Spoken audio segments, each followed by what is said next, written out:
नमस्कार दोस्तों, कैसे हैं आप सभी। मैं विष्णु कुमार आप सभी का अपने YouTube चैनल के इस वीडियो पर हार्दिक स्वागत करता हूं। दोस्तों, इस वीडियो में मैं आप लोगों को इंटर बिहार बोर्ड एग्जाम 2025 से संबंधित हिंदी वाले सब्जेक्ट से जुड़े टोटल 100 VBI ऑब्जेक्टिव प्रश्न बताने वाला हूं, जो आप लोगों के फाइनल एग्जाम के लिए बहुत ही महत्वपूर्ण होने वाले हैं। दोस्तों, यदि आप लोग भी इंटर का फाइनल एग्जाम 2025 में बिहार बोर्ड से देने वाले हैं तो आप लोग इस वीडियो को ध्यान से देखिएगा। तो चलिए बिना देर किए शुरू करते हैं अपने आज के इस वीडियो क्लासेज को। दोस्तों, यहां पर पहला जो क्वेश्चन है इसमें कहा गया है, आप लोग देख सकते हैं, उसने कहा था कहानी में किस युद्ध का उल्लेख है। आप लोगों को उस युद्ध का नाम बताना है दोस्तों, जिसका उल्लेख है उसने कहा था कहानी में है। तो यहाँ पर पहला का राइट आंसर क्या होगा? पहला का राइट आंसर होगा प्रथम विश्व युद्ध। उसने कहा था जो कहानी है उसमें प्रथम विश्व युद्ध का उल्लेख है, इसलिए सही जवाब ऑप्शन नंबर ए होगा। 2 नंबर सवाल है दोस्तों, यहाँ पर कौमुदी नामक कविता केंद्र की स्थापना किसने की? कौमुदी नामक एक कविता केंद्र है जिसकी स्थापना किसी ने किया था। तो दोस्तों, आप लोगों को उनका नाम बताना है। तो यहां पर 2 का सही आंसर क्या होगा? 2 का सही आंसर होगा रघुवीर सहाय। दोस्तों, मेरे द्वारा आंसर बताने से पहले आप लोग प्रश्न का आंसर बताइएगा, और जब वीडियो समाप्त हो जाएगा तो वीडियो के एंड में आप लोग इस वीडियो के कमेंट सेक्शन में बताइएगा कि आपने 100 में से कितने प्रश्नों का सही जवाब दे पाया है। तो चलिए इस वीडियो को कंटिन्यू करते हैं। यहाँ पर 2 का सही आंसर मैंने क्या बताया आप लोगों को? यहाँ पर 2 का सही आंसर बताया था आप लोगों को रघुवीर सहाय।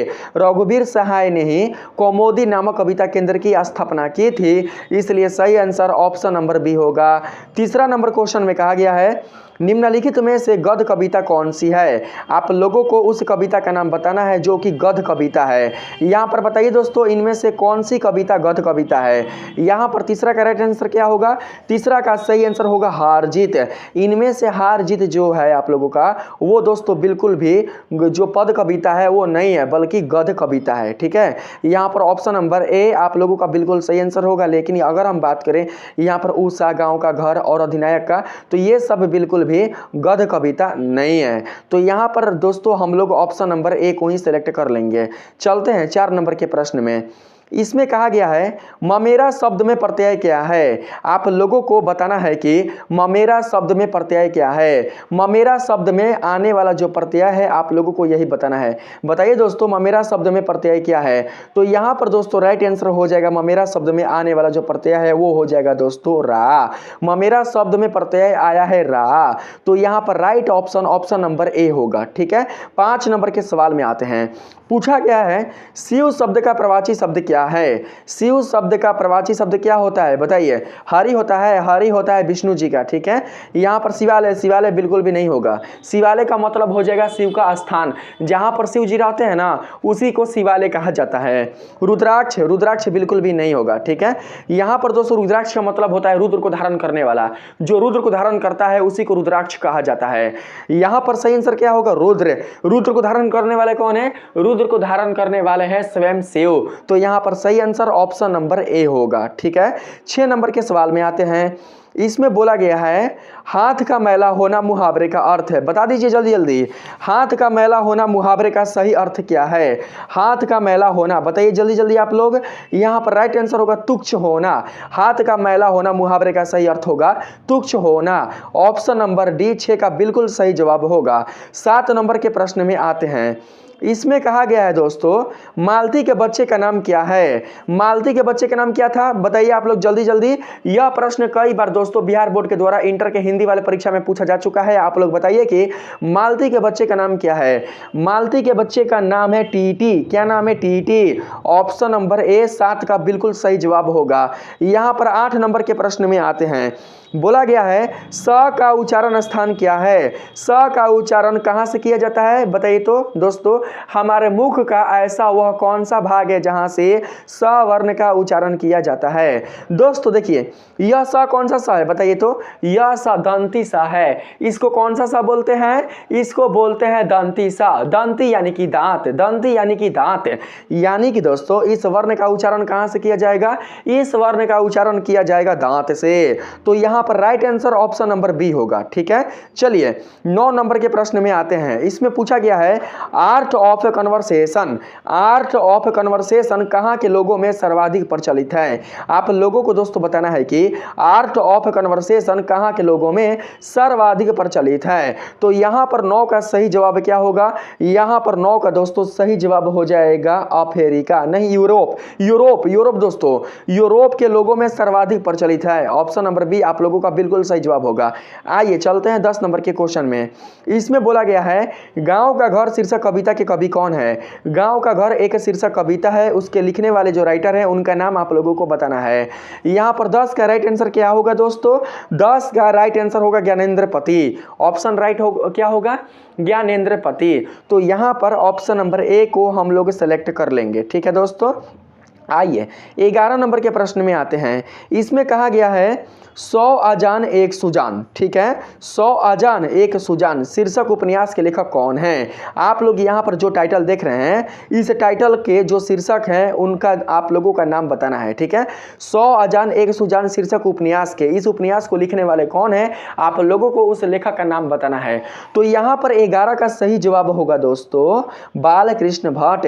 बालकृष्ण भट्ट ने इस उपन्यास को लिखा था, इसलिए सही आंसर ऑप्शन नंबर ए होगा। ठीक है, नहीं सी होगा, बालकृष्ण भट्ट ना, ऑप्शन नंबर सी होगा। ठीक है, चलिए 12 नंबर के प्रश्न में आते हैं। इसमें कहा गया है दोस्तों बोलने से मनुष्य के रूप का साक्षात्कार होता है।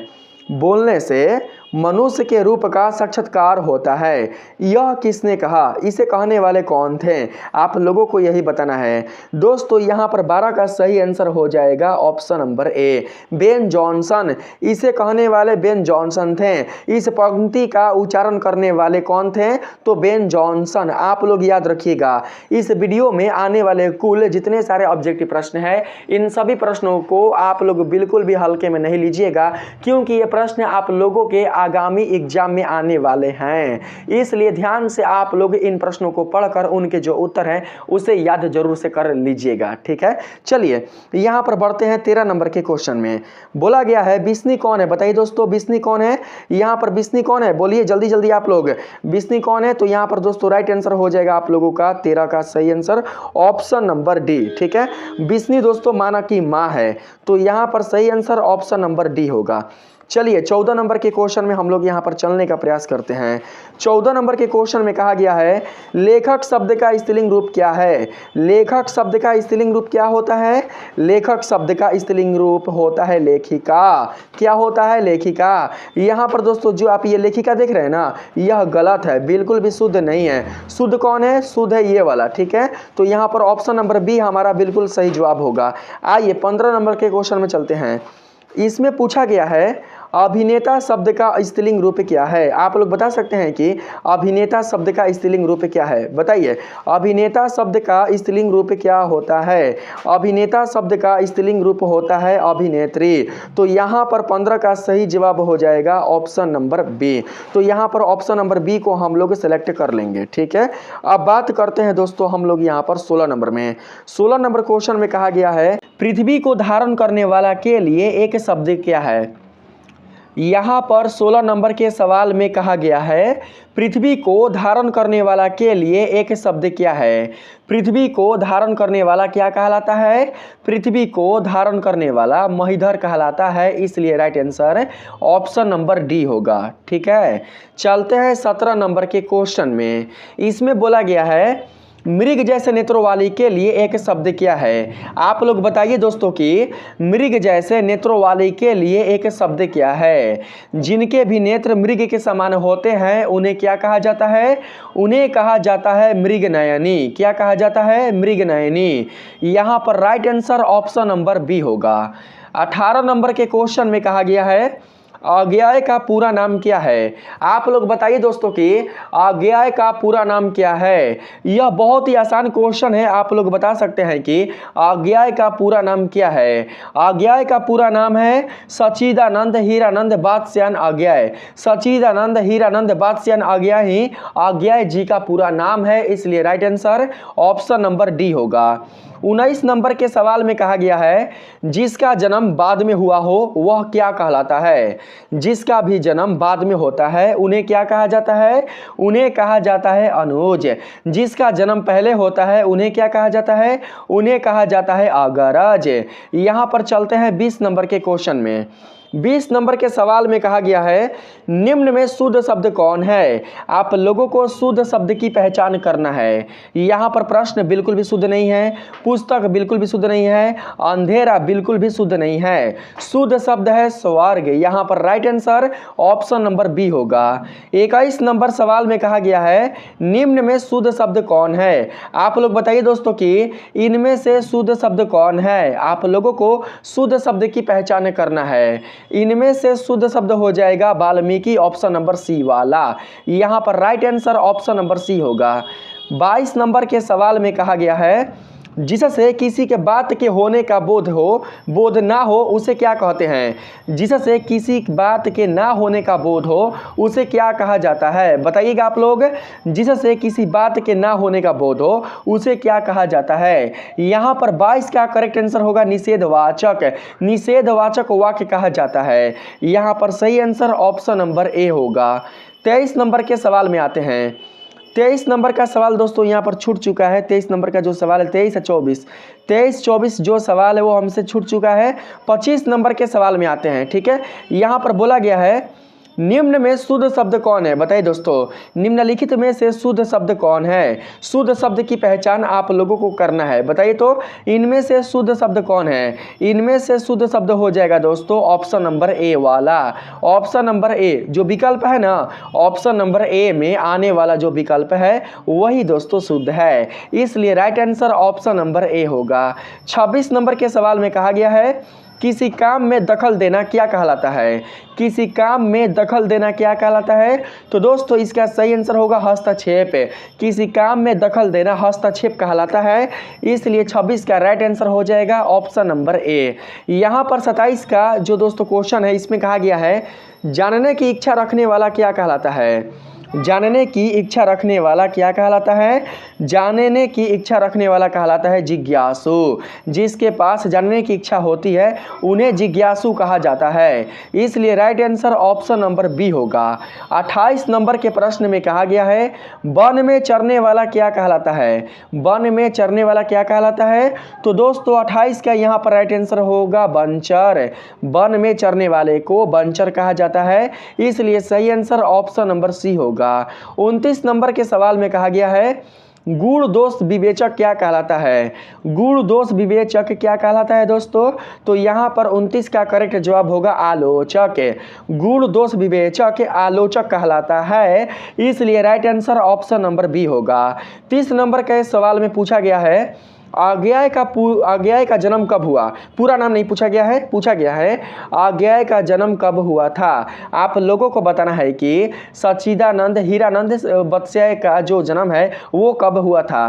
दोस्तों 30 का यहाँ पर सही आंसर हो जाएगा 1911 ईस्वी। सन 1911 ईस्वी को ही अज्ञेय जी का जन्म हुआ था, इसलिए right answer option number A होगा। 31 नंबर के सवाल में पूछा गया है नामोर सिंह का जन्म कब हुआ था? बताइए दोस्तों, नामोर सिंह का जन्म कब हुआ था? यहाँ पर 31 का करेक्ट जवाब क्या होगा? 31 का करेक्ट जवाब होगा 1827। सन 1827 ईस्वी को ही नामोर सिंह का जन्म हुआ था, इसलिए सही आंसर ऑप्शन नंबर बी होगा। 32 नंबर के क्वेश्चन में पूछा गया है निम्न में से प्रेम के पीर के कवि कौन है? निम्नलिखित में से प्रेम के पीर के कवि कौन है दोस्तों? तो यहाँ पर 32 का राइट आंसर हो जाएगा ऑप्शन नंबर सी, यानी कि जायसी। जायसी को ही प्रेम के पीर का कवि कहा जाता है, इसलिए right answer option number C होगा। 33 नंबर सवाल है निम्न में से कौन राष्ट्र कवि है? किन्हें राष्ट्र कवि के नाम से जाना जाता है? बताइए, किनको राष्ट्र कवि के नाम से जाना जाता है? तो यहाँ पर 33 का सही आंसर हो जाएगा दोस्तों दिनकर। दिनकर को ही, रामधारी सिंह दिनकर को ही राष्ट्र कवि के नाम से जाना जाता है। तो यहाँ पर सही आंसर ऑप्शन नंबर सी होगा। 34 नंबर के सवाल में पूछा गया है, आचार्य रामचंद्र शुक्ल की नज़र में बालकृष्ण भट्ट क्या थे? आचार्य रामचंद्र शुक्ल की नज़र में बालकृष्ण भट्ट क्या थे दोस्तों? तो यहाँ पर 34 का सही आंसर हो जाएगा साहित्य के एडिशन। साहित्य के एडिशन थे, इसलिए right answer option number A होगा। 35 नंबर सवाल में पूछा गया है, निम्न में से लोकनायक शब्द किनके लिए प्रयोग किया जाता है? निम्नलिखित में से, निम्न कवियों में से किनके लिए लोकनायक शब्द प्रयोग में लाया जाता है? आप लोगों को उस कवि का नाम बताना है। बताइए 35 का सही आंसर क्या होगा? 35 का सही आंसर होगा जयप्रकाश नारायण। जयप्रकाश नारायण कवि के लिए ही, जयप्रकाश नारायण लेखक के लिए ही दोस्तों लोकनायक शब्द प्रयुक्त में लाया जाता है, यानी कि इस कवि को ही लोकनायक कहा जाता है। इस कवि का नाम ही लोकनायक है, इसलिए हम लोग ऑप्शन नंबर बी को सिलेक्ट कर लेंगे। 36 नंबर सवाल में आते हैं। यहाँ पर बोला गया है, निम्न में से ब्रजराज कुंवर कौन थे? बताइए दोस्तों, निम्न में से ब्रजराज कुंवर कौन थे? निम्नलिखित में से ब्रजराज जो कुंवर थे वो थे कृष्ण। यहाँ पर सही आंसर ऑप्शन नंबर सी होगा। ठीक है, ऑप्शन नंबर सी को सिलेक्ट कर लेंगे। 37 नंबर सवाल में कहा गया है, सूरसागर के रचनाकर कौन है? सूरसागर के रचनाकर कौन है? सूरसागर के रचनाकर है दोस्तों सूरदास। तो यहाँ पर सही आंसर ऑप्शन नंबर बी होगा। ठीक है, 38 नंबर सवाल है, कड़बक में कौन बात पाई जाती है? कड़बक में कौन बात पाई जाती है? कड़बक जो कविता है उसमें किसकी महिमा का वर्णन है? तो दोस्तों यहाँ पर 38 का सही आंसर हो जाएगा प्रेम की महिमा। कड़बक वाला जो पद है उसमें प्रेम की महिमा का वर्णन है, इसलिए right answer option number A होगा। ठीक है, चलिए 39 नंबर के सवाल में आते हैं। इसमें कहा गया है, नामोर सिंह के गुरु कौन थे? नामोर सिंह के गुरु कौन थे दोस्तों? नामोर सिंह के गुरु थे हजारी प्रसाद द्विवेदी। यहाँ पर सही आंसर ऑप्शन नंबर ए होगा। 40 नंबर सवाल में पूछा गया है, कामयानी के रचयिता कौन है? कामयानी का रचना करने वाले कौन कवि है? आप लोगों को उस कवि का नाम बताना है। कामयानी के रचयिता कौन है? कामयानी के रचयिता है जयशंकर प्रसाद। तो यहाँ पर right answer option number A होगा। 41 नंबर के क्वेश्चन में पूछा गया है, हंसते हुए मेरा अकेलापन हिंदी साहित्य की कौन विधा है? बताइए दोस्तों, हंसते हुए मेरा अकेलापन हिंदी साहित्य की कौन विधा है? विधा का नाम आप लोगों को बताना है। तो यहाँ पर 41 का सही जवाब हो जाएगा डायरी। डायरी विधा है, इसलिए सही आंसर ऑप्शन नंबर ए होगा। 42 नंबर प्रश्न में पूछा गया है दोस्तों, निम्न में से गद्य कविता कौन है? इनमें से गद्य कविता का नाम आप लोगों को बताना है। तो दोस्तों यहाँ पर 42 का सही जवाब हो जाएगा हार जीत। निम्नलिखित में से गद्य कविता हार जीत है, इसलिए right answer option number B होगा। 43 नंबर के प्रश्न में पूछा गया है, भूषण किस रस के महान कवि हैं? भूषण किस रस के महान कवि हैं? तो दोस्तों यहाँ पर 43 का सही जवाब हो जाएगा वीर रस। भूषण वीर रस के महान कवि हैं, इसलिए सही जवाब ऑप्शन नंबर सी होगा। 44 नंबर प्रश्न में पूछा गया दोस्तों, ओ सदानीरा निबंध किस नदी को आधार बनाकर लिखा गया है? आप लोगों को बताना है। ठीक है, यहाँ पर प्रश्न है, वो सदानीरा निबंध किस नदी को आधार बनाकर लिखा गया है? आप लोगों को उस नदी का नाम बताना है। नदी कौन सी है? बताइए तो, नदी कौन सी है? नदी है गंडक। गंडक नदी को ही आधार बनाकर वो सदानीरा निबंध लिखा गया है, इसलिए right answer option number D होगा। 45 नंबर सवाल में पूछा गया है, जायसी किस कालखंड के कवि हैं? जायसी किस कालखंड के कवि हैं? आप लोगों को उस काल का नाम बताना है। बताइए, यहाँ पर 45 का सही जवाब क्या होगा? 45 का सही जवाब हो जाएगा भक्ति काल। आधुनिक काल नहीं, भक्ति काल। यहाँ पर भक्ति काल को सेलेक्ट कर लेंगे। यदि आपने भक्ति काल बताया है तो आप लोगों का जवाब बिल्कुल सही है। 46 नंबर के सवाल में आते हैं। इसमें कहा गया है दोस्तों, संत तुलसीदास कैसे कवि हैं? संत तुलसीदास कैसे कवि हैं? तो दोस्तों यहाँ पर 46 का सही आंसर हो जाएगा छायावादी। संत तुलसीदास जी एक प्रकार के छायावादी कवि हैं, इसलिए right answer option number D होगा। 47 नंबर प्रश्न में पूछा गया है, किस कहानी का शीर्षक गैंग्रीन था? किस कहानी का शीर्षक गैंग्रीन था? शीर्षक का नाम आप लोगों को बताना है। बताइए, ऑप्शन आपके सामने है, बताइए कि कौन सा ऑप्शन राइट होगा। जल्दी जल्दी आप लोग बताने का प्रयास कीजिएगा दोस्तों। यहाँ पर 47 का सही आंसर हो जाएगा दोस्तों ऑप्शन नंबर बी, यानी कि रोज। रोज कहानी का ही शीर्षक गैंग्रीन था, इसलिए सही आंसर ऑप्शन नंबर बी होगा। 48 नंबर सवाल में कहा गया है, नारी और नर एक ही द्रव्य की ढली दो प्रतिमाएं हैं, किस पठित पाठ की उक्ति है? आप लोगों को यह युक्ति उस पाठ की बतानी है जहां से यह युक्ति ली गई है, ठीक है।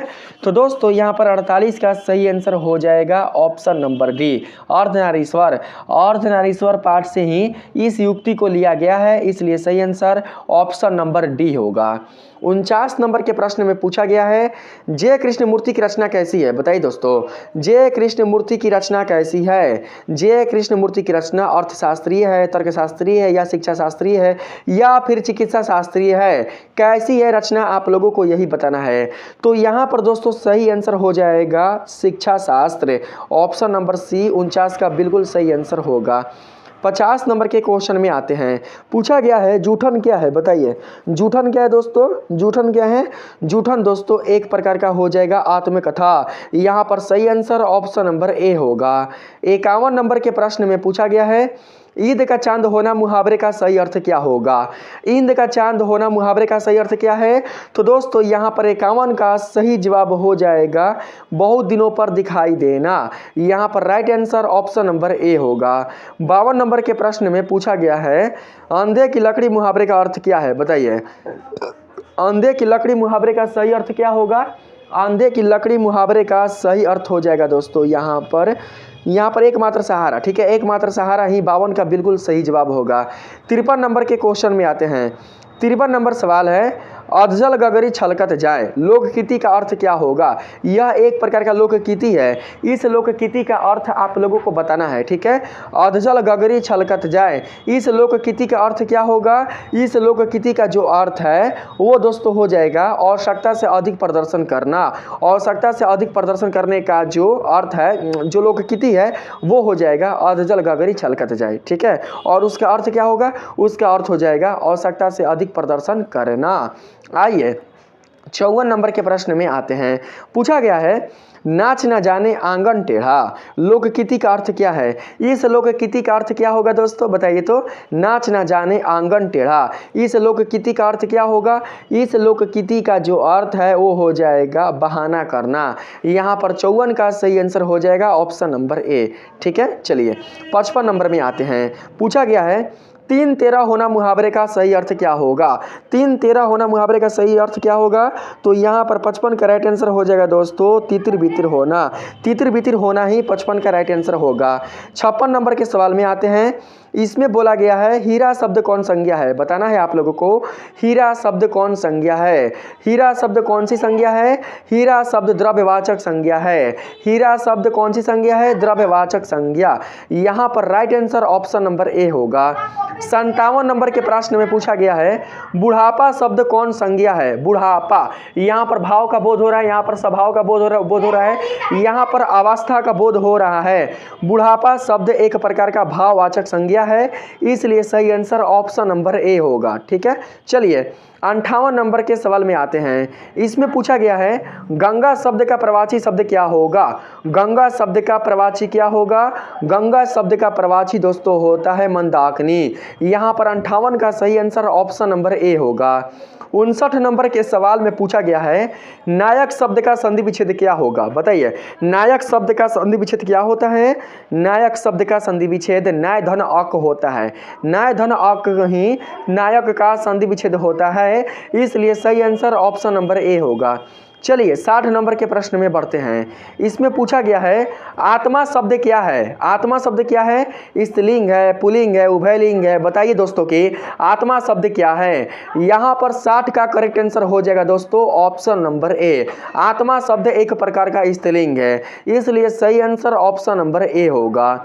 61 नंबर के सवाल में पूछा गया है प्रतिनिधि शब्द में उपसर्ग क्या है। आप लोगों को उपसर्ग बताना है। बताइए दोस्तों, प्रतिनिधि जो शब्द है उसमें आने वाला उपसर्ग क्या है, उपसर्ग का नाम आप लोगों को बताना है। तो उपसर्ग दोस्तों यहाँ पर हो जाएगा 61 के लिए प्रति, ऑप्शन नंबर ए। प्रति ही प्रतिनिधि शब्द के लिए उपसर्ग हो जाएगा, इसलिए सही ऑप्शन ऑप्शन नंबर ए होगा। अगर केवल प्र रहता ना, केवल प्र रहता तो आप लोग प्र को ही सिलेक्ट करते हैं, लेकिन प्र तो है ही नहीं, प्रति है, तो इसलिए आप लोग प्रति को सिलेक्ट कीजिएगा।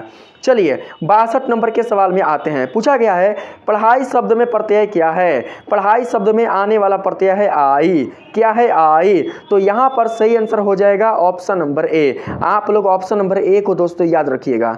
चलिए यहाँ पर 63, 64, 65 है, यहाँ पर 3 प्रश्न छूट चुका है हमसे। आते हैं 66 नंबर के प्रश्न पर। यहाँ पर बोला गया है रोमांच शब्द का विशेषण क्या होगा।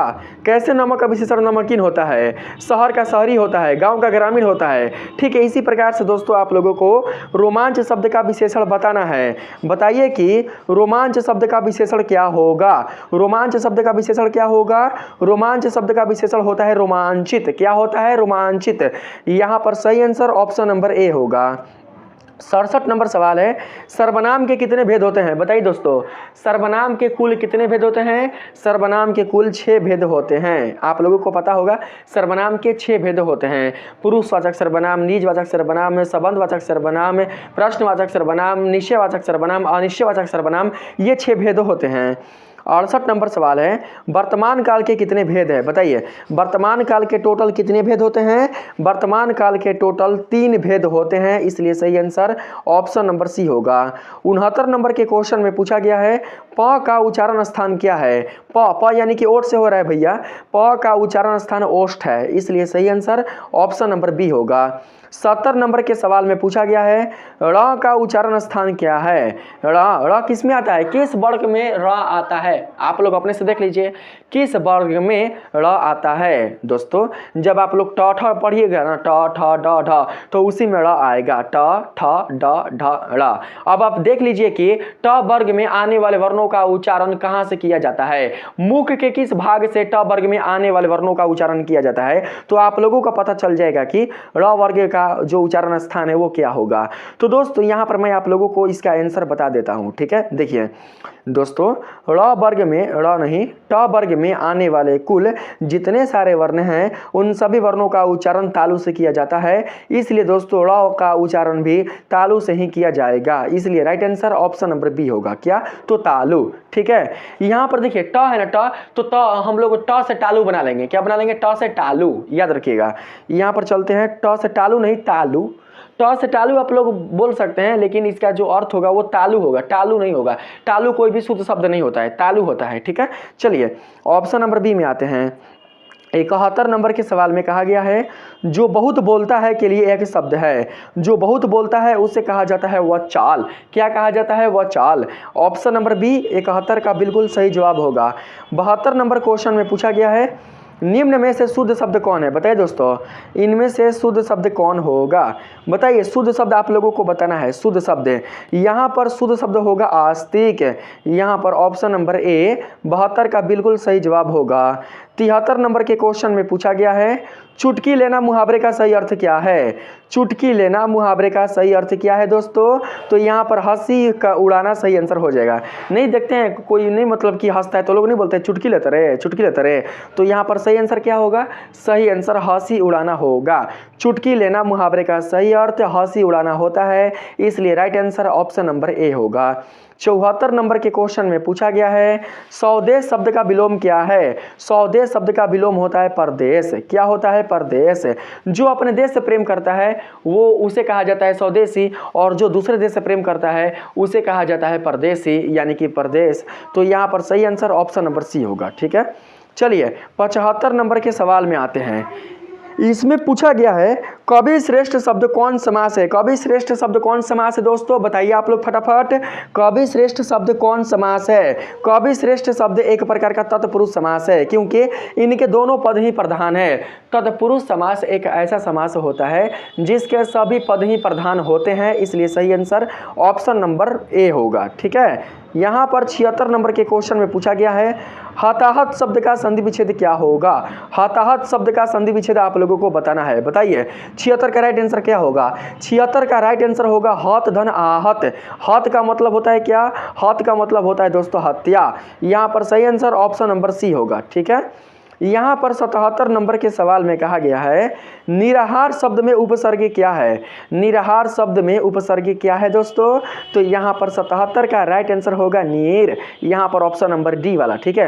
नीर में आने वाला जो हलंत है अगर वो रहेगा तभी आप लोग दोस्तों सही मानिएगा, इसमें बिल्कुल भी हलंत नहीं है तो सही नहीं होगा। तो ऑप्शन नंबर डी आप लोगों का बिल्कुल सही जवाब होगा।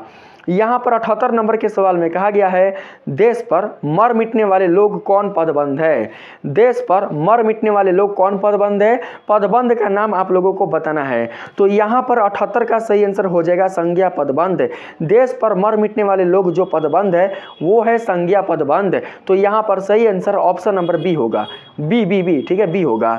यहाँ पर 79 नंबर के प्रश्न में पूछा गया है यह नया माल है, इस वाक्य में नया शब्द क्या है? बताइए तो इस वाक्य में नया शब्द क्या है? तो दोस्तों आप समझ सकते हैं कि इस वाक्य में नया शब्द विशेषण है, क्योंकि यहाँ पर जो नया शब्द है वो संज्ञा की विशेषता बता रहा है। माल संज्ञा है और इसकी विशेषता बता रहा है, इसलिए नया हो जाएगा विशेषण।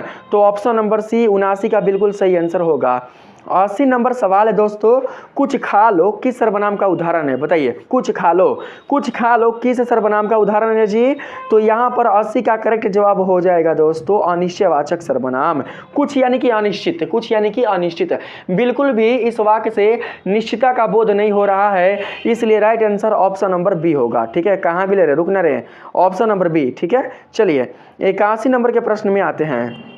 दुस्साहस शब्द का संधि विच्छेद क्या है? दुस्साहस शब्द का संधि विच्छेद आप लोगों को बताना है। दुस्साहस शब्द का संधि विच्छेद होता है दुह धन साहस।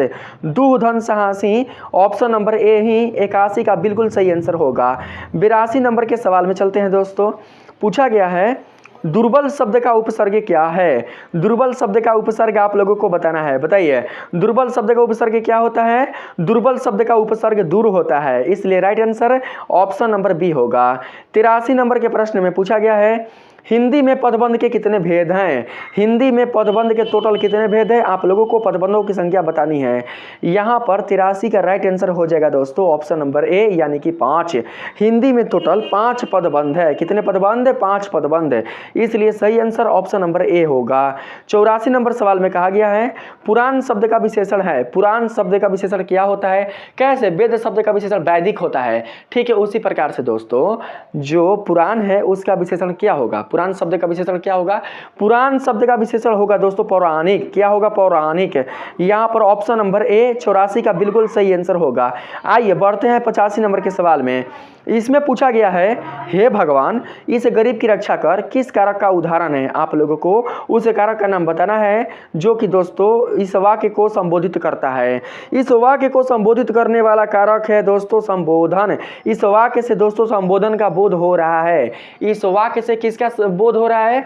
तो दोस्तों संबोधन का बोध हो रहा है, इसलिए right answer option number B होगा। यहाँ पर देखिए 63-64 है दोस्तों। 63 में पूछा गया है पुरस्कार शब्द का विलोम क्या होगा? यहाँ पर आ चुका है 63 नंबर के क्वेश्चन में, यहाँ पर आ चुका है पुरस्कार शब्द का विलोम क्या होगा? पुरस्कार शब्द का जो विलोम होता है वो दोस्तों होता है दंड। ऑप्शन नंबर ए 63 का बिल्कुल सही आंसर होगा। 64 नंबर सवाल है त्रिदेव शब्द कौन समास है? त्रिदेव शब्द कौन समास है? समास का नाम बताना है। तो हो जाएगा द्विगु। यहाँ पर देख सकते हैं त्रिदेव में दोस्तों आने वाला जो त्रि है वो संख्या का बोध करा रहा है, इसलिए यहाँ पर त्रिदेव समास हमारा द्विगु समास हो जाएगा। तो यहाँ पर सही आंसर ऑप्शन नंबर बी होगा। 65 नंबर के क्वेश्चन में चलते हैं। पूछा गया है अपमान शब्द का विशेषण क्या होगा? अपमान शब्द का विशेषण होता है अपमानी। 65 का राइट आंसर हो जाएगा ऑप्शन नंबर दोस्तों ए। तो यहाँ पर ऑप्शन नंबर ए नहीं होगा, ऑप्शन नंबर ए नहीं होगा, अपमानित होगा, अपमानित। ऑप्शन नंबर बी 65 का बिल्कुल सही जवाब होगा। 66 नंबर का जो सवाल है तो दोस्तों वो तो मैंने बता दिया आप लोगों को। 66, 67 ये सब सारे सवाल मैंने आप लोगों को बता दिया है। ये सारे सवाल मैंने आप लोगों को बता दिया है। आइए 86 में चलने का प्रयास करते हैं। 86 नंबर के क्वेश्चन में आते हैं दोस्तों। इसमें क्या बोला गया है? आइए इसमें हम लोग चलने का प्रयास करते हैं। बोला गया है साभा शब्द क्या है? साभा शब्द स्त्रीलिंग है, पुल्लिंग है, उभयलिंग है, क्या है? बताइए आप लोग। 86 क्वेश्चन में जो आंसर होगा सही वो क्या होगा? 86 का सही आंसर क्या होगा, जल्दी जल्दी बताइए। 86 का सही आंसर होगा स्त्रीलिंग। सभा शब्द एक प्रकार का स्त्रीलिंग शब्द है, इसलिए right answer option number A होगा। 87 नंबर सवाल है, भारतवर्ष शब्द कौन संज्ञा है। भारतवर्ष शब्द कौन सा संज्ञा होगा, तो दोस्तों इसका राइट आंसर हो जाएगा समूहवाचक। भारतवर्ष शब्द एक प्रकार का समूहवाचक संज्ञा हो जाएगा। तो यहाँ पर दोस्तों 87 का सही आंसर हम लोग ऑप्शन नंबर सी को ले लेंगे। ठीक है, चलिए 88 नंबर के हम लोग क्वेश्चन में चलते हैं। भारतवर्ष दोस्तों एक नाम हो जाएगा ना जी। भारतवर्ष यानी कि भारत यानी कि एक देश है, देश एक नाम है, देश हो जाएगा समूहवाचक है, देश हो जाएगा समूहवाचक जी। देश जो है ना वो हो जाएगा समूहवाचक है। और देश के जो आप लोगों के खास नाम होंगे जैसे कि भारत हो गया, पाकिस्तान हो गया, रूस हो गया, वो हो जाएंगे व्यक्तिवाचक है। Option number D, option number D 87 का बिल्कुल सही आंसर होगा। 88 नंबर क्वेश्चन में कहा गया है, बादल घिरे और मयूर नाचने लगे, कौन वाक्य है। देख सकते हैं एक वाक्य यहाँ पर है, एक वाक्य यहाँ पर है, दोनों को जोड़ने के काम और कर रहा है, इसलिए यहाँ पर यह वाक्य हो जाएगा संयुक्त वाक्य। तो यहाँ पर 88 का सही आंसर हो जाएगा दोस्तों संयुक्त वाक्य, यानी कि ऑप्शन नंबर सी आप लोगों का बिल्कुल सही जवाब होगा। 89 नंबर के प्रश्न में चलते हैं। बोला गया है, जिसने यश प्राप्त किया है के लिए एक शब्द क्या होगा। जिसने यश प्राप्त किया है उनके लिए एक शब्द क्या होगा, आप लोगों को यही बताना है। तो दोस्तों यहाँ पर 89 का सही जवाब हो जाएगा ऑप्शन नंबर ए, यानी कि यशस्वी। जिसने यश प्राप्त किया है उन्हें यशस्वी कहा जाता है। तो यहाँ पर सही आंसर ऑप्शन नंबर ए होगा। 90 नंबर के सवाल में पूछा गया है, दिल छोटा करना मुहावरे का अर्थ क्या है। दिल छोटा करना मुहावरे का सही अर्थ क्या होगा। दिल छोटा करना मुहावरे का सही अर्थ हो जाएगा दोस्तों हतोत्साहित होना, हतोत्साहित होना। ऑप्शन नंबर सी 90 का बिल्कुल सही जवाब होगा। चलिए 91 नंबर के सवाल में हम लोग आते हैं। 91 नंबर सवाल में कहा गया है, कौवा पेड़ पर बैठा है किस कारक का उदाहरण है। कौवा पेड़ पर, मे पर आ रहा है ना, मे पर, तो दोस्तों आ जाएगा अधिकरण। अधिकरण कहीं पर दिया है, हाँ यहाँ पर अधिकरण कारक में ही मे और पर वाला चिन्ह आता है, इसलिए सही आंसर ऑप्शन नंबर ए होगा। 92 नंबर के सवाल में चलते हैं। पूछा गया है दोस्तों, नायक शब्द का स्त्रीलिंग रूप क्या होगा। नायक शब्द का स्त्रीलिंग रूप क्या होगा, बताइए आप लोग। नायक शब्द का स्त्रीलिंग रूप होता है नायिका। क्या होता है, नायिका। यहाँ पर सही आंसर ऑप्शन नंबर ए होगा। 93 नंबर के क्वेश्चन में कहा गया है, कृपांता शब्द कौन संज्ञा है। कृपांता शब्द कौन संज्ञा है, तो दोस्तों यहाँ पर 93 का सही आंसर हो जाएगा भाववाचक। भाववाचक संज्ञा है, तो यहाँ पर ऑप्शन नंबर बी को हम लोग सेलेक्ट कर लेंगे। 94 नंबर के सवाल में यहाँ पर पूछा गया दोस्तों, आप लोग देख सकते हैं, ऐसी संज्ञाएं जिनके खंड सार्थक होते हैं। ऐसी संज्ञाएं जिनके खंड सार्थक होते हैं उन्हें क्या कहा जाता है, उन्हें यौगिक कहा जाता है। क्या कहा जाता है, यौगिक। ऑप्शन नंबर बी 94 का बिल्कुल सही आंसर होगा। 95 नंबर सवाल में कहा गया है, ब का उच्चारण स्थान क्या है, तो सिंपल सी बात है ओष्ठ। दोस्तों प वर्ग में ही ब वर्ण आता है। जब प वर्ग में आने वाले वर्णों का उच्चारण ओठ से किया जाता है तो इसका मतलब यह हुआ कि ब वर्ण का उच्चारण भी ओठ से ही किया जाएगा। तो यहाँ पर सही आंसर ऑप्शन नंबर सी होगा। यहाँ पर 96 नंबर सवाल में है, निम्न में से शुद्ध शब्द कौन है, बताइए शुद्ध शब्द कौन है इनमें से। यह तो बिल्कुल भी शुद्ध नहीं है, यह तो बिल्कुल भी शुद्ध नहीं है, यह तो बिल्कुल भी शुद्ध नहीं है। यहाँ पर शुद्ध शब्द हो जाएगा संविधान ना वाल्मीकि। 96 का सही आंसर ऑप्शन नंबर ए होगा, वाल्मीकि। 97 नंबर के प्रश्न में आते हैं। पूछा गया है, आंखों का तारा होना मुहावरे का अर्थ है, बताइए आंखों का तारा होना मुहावरे का सही अर्थ क्या होगा। तो दोस्तों इसका सही आंसर होगा प्रिय होना। आंखों का तारा होना मुहावरे का सही अर्थ होगा प्रिय होना, इसलिए right answer option number A होगा। 98 नंबर के प्रश्न में पूछा गया है, जो पुरुष अभिनय करे के लिए एक शब्द क्या होगा। जो पुरुष अभिनय करते हैं, जो पुरुष अभिनय करते हैं उन्हें क्या कहा जाता है, उन्हें हीरो यानी कि अभिनेता कहा जाता है। 98 का सही आंसर ऑप्शन नंबर बी होगा। जो पुरुष नाटक करता है उन्हें क्या कहा जाता है, उन्हें नर्तक कहा जाता है। क्या कहा जाता है, नर्तक। यहाँ पर दोस्तों चलते हैं 99 नंबर में। 99 नंबर प्रश्न है, खंडन शब्द का विलोम क्या होगा। खंडन शब्द का विलोम आप सभी को बताना है। खंडन शब्द का विलोम होता है मंडन। यहाँ पर सही आंसर ऑप्शन नंबर सी होगा। 100 नंबर सवाल में पूछा गया है, आजन्म शब्द कौन समास है, बताइए आप लोग आजन्म शब्द कौन समास है। आजन्म शब्द कौन समास है, तो यहाँ पर सही आंसर होगा अव्ययी भाव। यहाँ पर अवयव दोस्तों आ रहा है, इसलिए यहाँ पर 100 का करेक्ट आंसर हो जाएगा ऑप्शन नंबर ए, अव्ययी भाव समास। समास। तो दोस्तों इस वीडियो में मैंने आप लोगों के हिंदी सब्जेक्ट से जुड़े 100 वीवीआई ऑब्जेक्टिव प्रश्न बता दिया है। मुझे उम्मीद है कि आप लोगों को ये प्रश्न बहुत ही दोस्तों हेल्पफुल लगे होंगे। अगर दोस्तों आप लोगों को यह वीडियो पसंद आया है, इस वीडियो के माध्यम से आप लोगों को बहुत ही अगर हेल्प मिला है, तो आप लोग इस वीडियो को एक लाइक जरूर से कीजिएगा। चैनल पर नए हैं तो आप लोग बिल्कुल भी चैनल को सब्सक्राइब किए हुए नहीं जाइएगा। मिलते हैं फिर से एक नए वीडियो के साथ, तब तक के लिए धन्यवाद।